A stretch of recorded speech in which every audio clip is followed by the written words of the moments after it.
NGC ATLAS Photographique by Olivier Gadal is a observation guide, as is written, Guide to Observation. And I had an unboxing of this a few months ago, and now I had the time to go actually do the full paging of this book.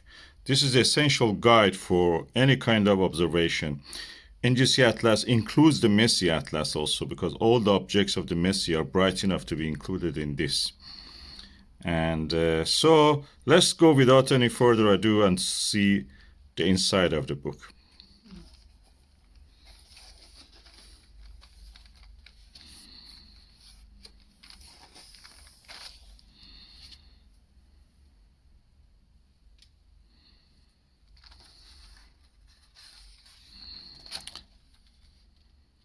This part, which is a very simple French, we can understand in English also, is available in English translation through a PDF. The author sends it to you when you purchase this book. And that's the guide for it, lexic.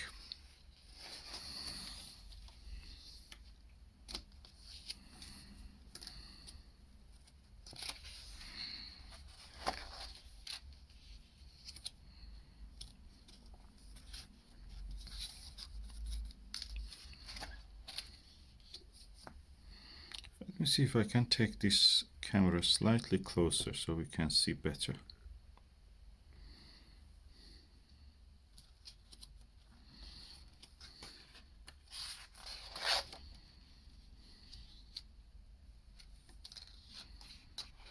So this is the list of all the Messier objects with a photograph of them.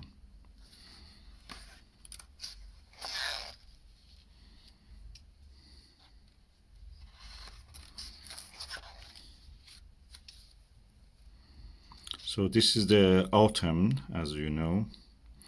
In this side is a slice of the meridian, exactly over the south, and you see the NGC and Messier objects on this. So this is the autumnal sky, and you can see a slice of the Andromeda and the pieces and Cetus, which goes up to there, where the Cassiopeia is located there. The list of the objects are here, and NGC number, the type, magnitude, constellation, right ascension, declination, filter, if you need a filter. That's a very important information, very nice. And a brief information. And here you see a photograph, representative photograph, not a big observatory telescopes, just a photograph with amateur telescopes or small, medium telescopes, as you can see here. All the objects are also photographically represented. Also the field of view or the actual angular size of this. I have to investigate that. I think this mostly is the angular size of them, because, yeah, 1 degree. Yeah, that's the 1 degree. That's the angular size, I think, of the field of view. Because Andromeda is more than 1 degree, definitely. It's at least 3-4 degrees I've seen around that size. Anyway, let's go for the next slice. Again, we are in the autumn.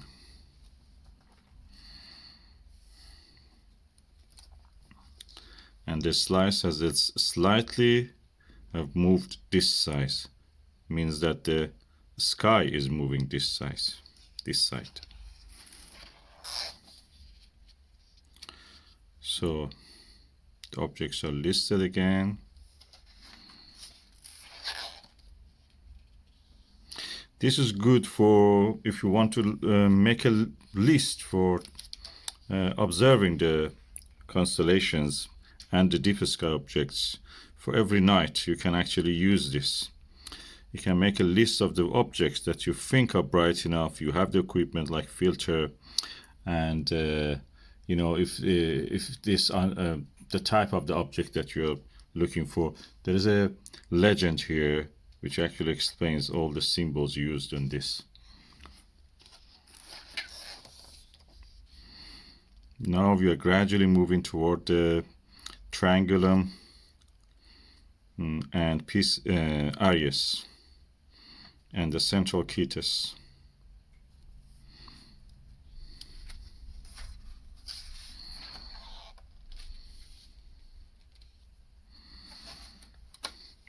Now we have moved slightly again toward the east. So the sky is moving toward us, so they are coming over the south.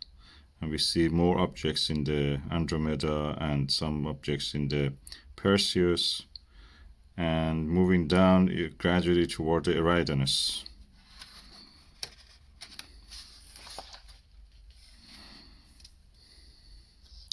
Now we are moving toward the head of the Cetus. And Perseus is in the field of view also. I must say the quality of the paper is good. I'm not sure it is waterproof, but it can be moderately probably weatherproof. Of course, you can just take the pages out if you want. You can purchase 2 copies of this, or if you have 1 copy, just take the pages out. It's not a coffee table style book. Of course, you can study it for your own if you have a knowledge for it. Definitely, I enjoyed taking it on a coffee table and then study. But you can also put every individual page inside the cover and take it outside with you. Plastic cover. And now we are seeing the objects in the Eridanus.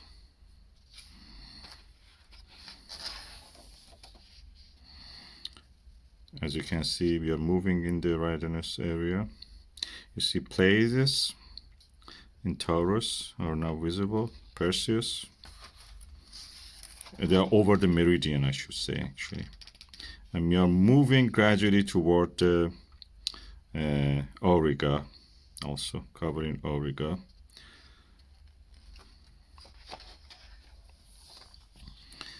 And as you can see, this is the constellation.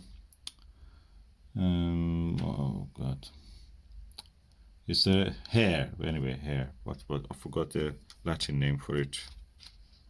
Leopard? No. Lepus, probably. I forgot. Anyway, don't contact me. There's a columba behind it, also under it here on the horizon.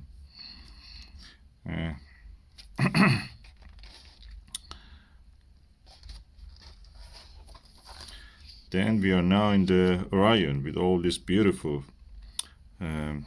deep sky targets. These are all around the Orion Nebula. Beauty. That looks like a face of a joker. That one. NGC 1909.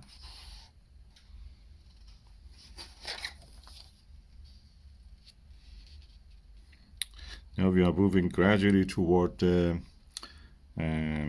east side of the Auriga, and gradually Gemini is coming to field of view, but he's not yet there. You can see the Flame Nebula here.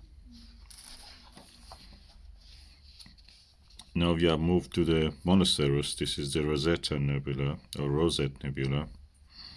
It's a star cluster which is visible, nothing much, just a few stars, like a parallelogram or something like that. But in the long exposure photos or under the right conditions with the right filter, you can see actually the oxygen 3 filter or ultra high contrast filter will show you some of the nebulosity. In long exposure photos, you can see it, the full extent of it, which looks beautifully, truly like a rose.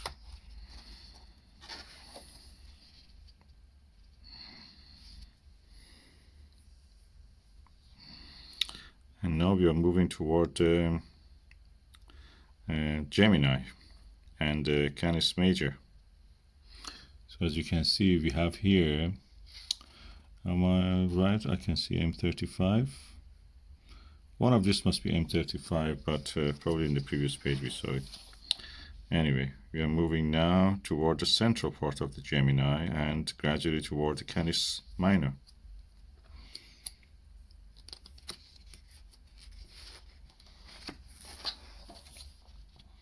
Now we are moving toward the head of the Gemini, And here we can see gradually Centaurus is coming. If you are, of course, south enough, you can see from Paris, probably you can see it, and lower than that.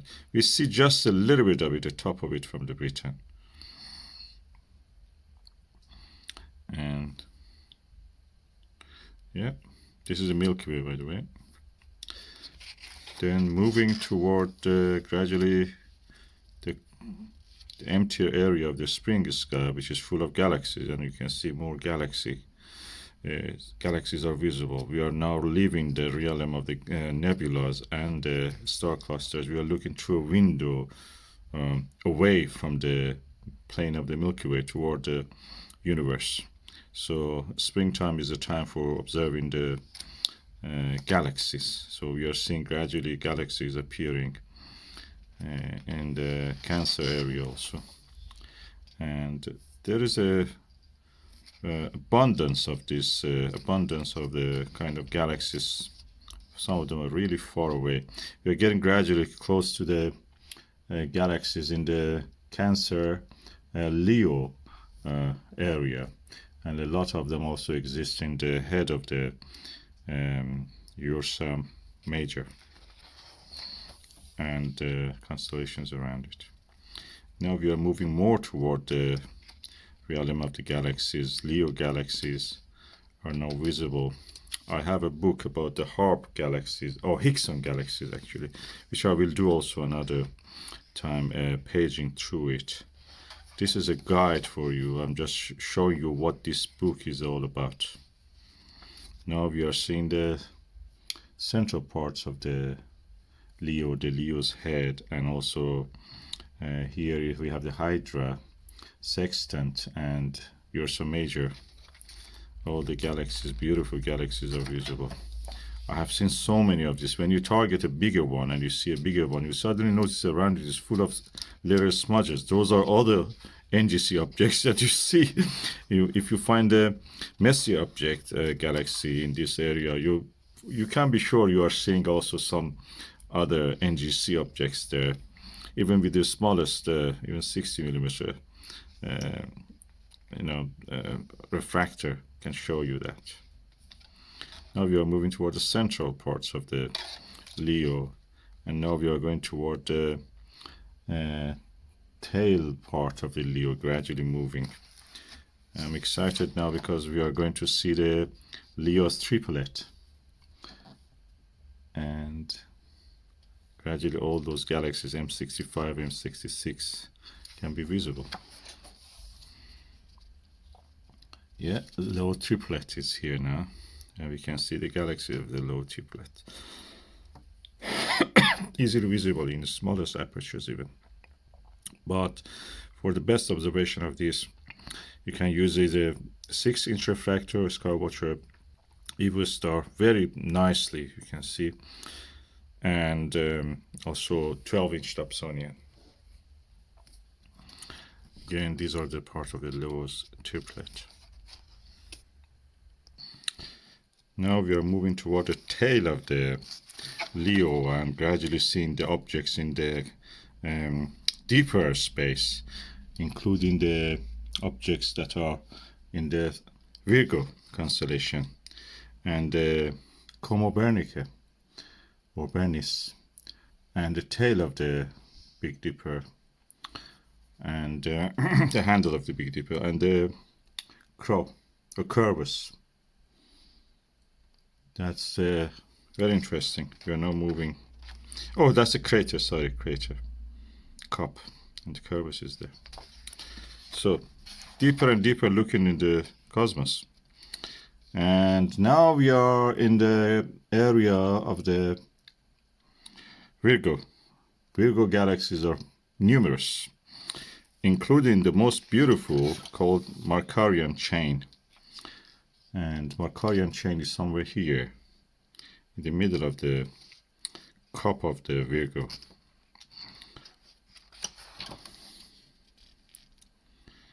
So, Markarian chains are here. They are pictured here individually. Some of them are messier objects, so you can see them easier.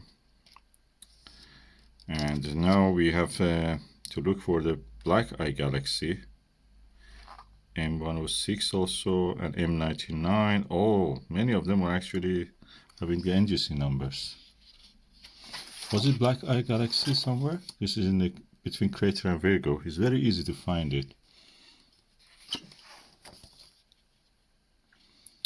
Anyway, we are now moving inside and looking more deeper into this space. Somewhere here in the Como Bernice, or in Leo probably. I forgot exactly where it was. There's a quasar, the brightest quasar. I've seen it. I have a video about that.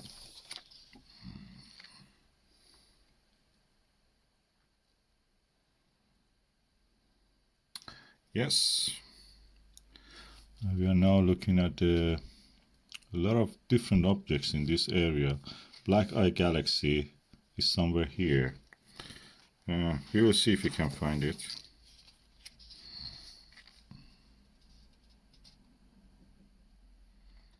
Very interesting objects, full of galaxies. Yeah, M104. That's this one. Oh, Sombrero Galaxy, sorry. Black eye galaxies in the Como Bernice here. That's a Sombrero. Very beautiful, easy to see. Quite actually. And we are now moving toward Virgo, leaving the Virgo cluster gradually and looking at the Como Bernice cluster. But that's not yet the end, because we will be seeing the objects which are in the Springer sky completely away from the plane of the Milky Way. So fascinating number of the objects to add to your observation list. And yet you can even see some star clusters, or NGC 5053. What is it? 5053. Oh, globular cluster. That's very odd in that place, but anyway, here you have it. Oh, M51, a showcase. That's in the Canis Venatici. And we are seeing lovely objects like the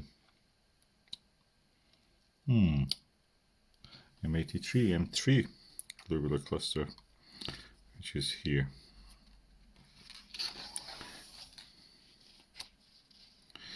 And we are now getting near the Bootes.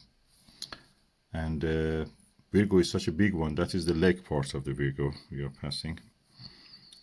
And looking at those beautiful interacting galaxies, several pairs here. Yeah. Trio of the NGC 5376 to 79. That is amazing.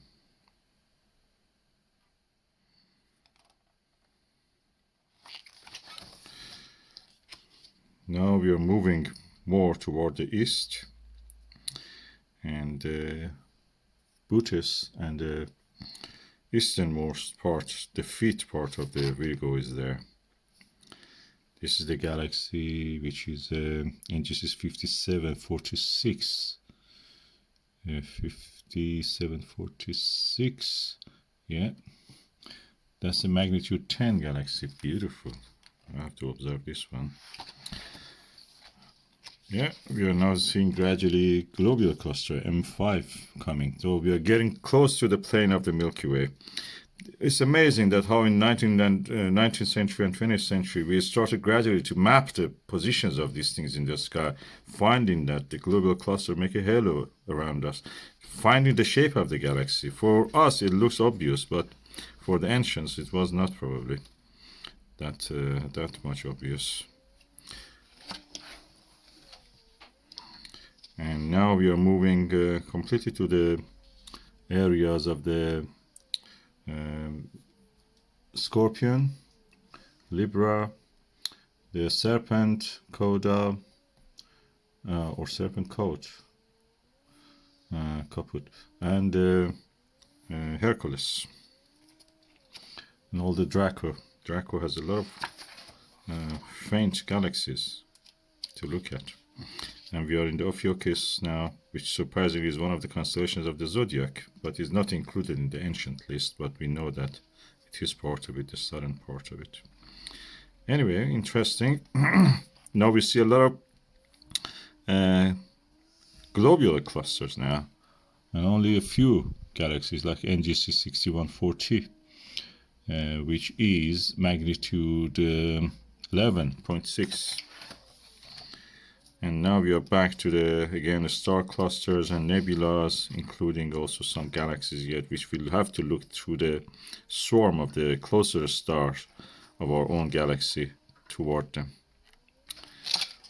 And we are now moving gradually toward the Sagittarius, and full of star clusters and nebulas, and a few, of course, in the northern part where there's away you can see some galaxies yet.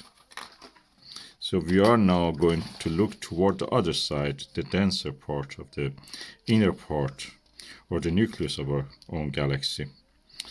It's full of clouds, dark clouds, bright clouds, emission clouds, and nebulas that are visible, like what we saw in the winter sky. But the winter sky objects are closer to us, so they're bigger and more visible. So this side is a little bit further away.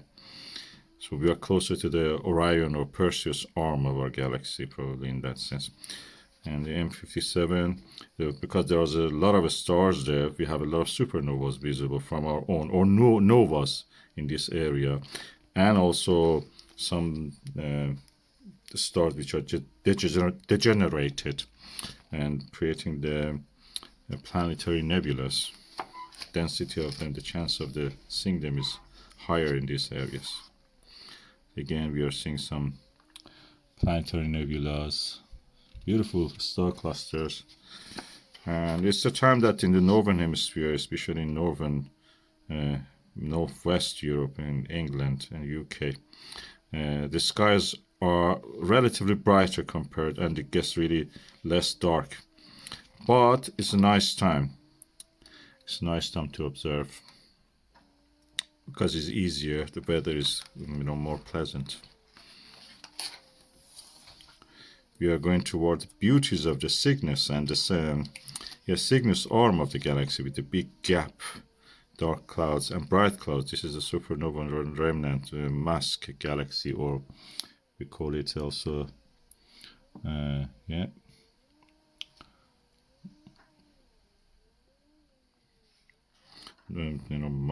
these are NGC 6992 anyway, and that's called the Venus Belt. North American Nebula, part of it you can see, Pelican Nebula also. Whale Galaxy, yeah, I told the French name, yeah, Whale Galaxy is the English name of it. Of course, whale again is Latin, French probably. And yeah, that's part of the North American nebulas, NGC 7000. Yeah, North American nebulas is a Gulf of Mexico part. And yet again, some nebulas, globular clusters, and planetary nebula. That's the time for planetary nebulas. We are looking gradually away from the plane of the Milky Way, and the galaxies are appearing. I like the way this book is presented. It practically shows you everything according to in relation to the Milky Way. That's really nice. You see how easy it is for me to explain everything, because it's just there. And that's the Helix Nebula. Is a planetary nebula, M27, I think, NGC 7293. Anyway, maybe not that, because the NGC number only. NGC 27 is something, M27 is something else. In Vulpecula, I think that is. This is very Aquarius. Anyway, we are now looking toward, again, back to the Andromeda. Pegasus, then Andromeda. So we are looking again at the galaxies, a few star clusters, a few nebulas, but yet more galaxies. We are back to the point we started in the autumn. And this is all the list of all the objects that we had covered in this book according to the constellations. That starts from here. Then, oh no, according to the type of the object. Oh no, that's the constellations. Yeah, that's according to constellation. Then type of the objects also mentioned, and the page you have to look for them. So it's a handy guide for you. Of course, when you get familiar with the night sky, you don't need this. Everything you just directly go to the list. This is also the abbreviation of the kind of objects you see. This is the last page. You can buy it from the author, ATLAS NGC Photographique. This is the website, and he has several other books, and I recommend to get them. I may get them later. This book probably costs around £51 if you buy it from the UK. In Europe, probably it's cheaper because the postage will not be added to that. So that was my paging the full NGC Atlas Photographic, and consider it as also a review of it. As you have seen, it's very easy, very informative and inductive. You can just go with the seasons and every night and find the objects that you liked to make a list.